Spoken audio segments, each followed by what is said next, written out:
মানুষ তো সবাই মরণশীল, একটা দুর্ঘটনা ঘটে গেছে বুঝছেন। আপনার ছেলে তো মনে করেন যে কাজে গেছিল সকালে, তো কাজ থেকে আসার সময় শরীরটা অসুস্থ হয়ে যায়, তো কনস্ট্রাকশনের কাজ করে তো বুঝছেন, শরীরটা অসুস্থ হয়ে যায়, তারপর স্ট্রোক আইসা করছে, বসছে, স্ট্রোক করছে। বসার পরে স্ট্রোক করছে বুঝছেন, স্ট্রোক করে এখন মারা গেছে বুঝছেন।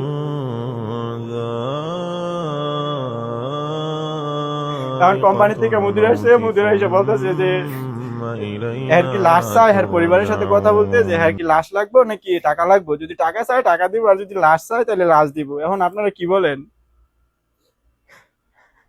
বাইশটা দুঃখের কথা কি কইতাম, ছেলেরা ফারাইছি ওই মানে একটা লেনদেন করে ভাত চল একটা লেন করে ফারাইছি। বুঝছো?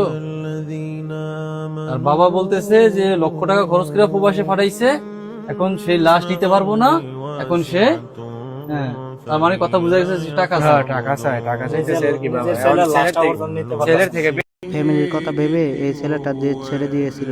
অচেনা মরুভূমিতে গাম ঝরিয়ে স্বপ্ন দেখছিল সে।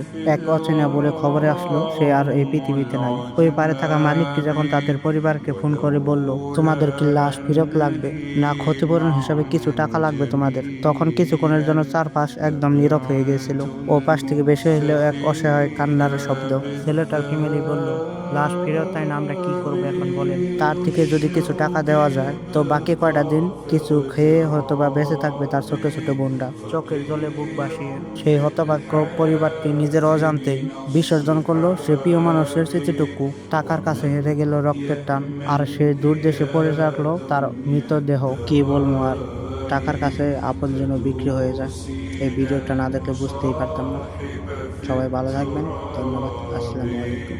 وأعجب من مريدك وهو يدري بأنك في الورى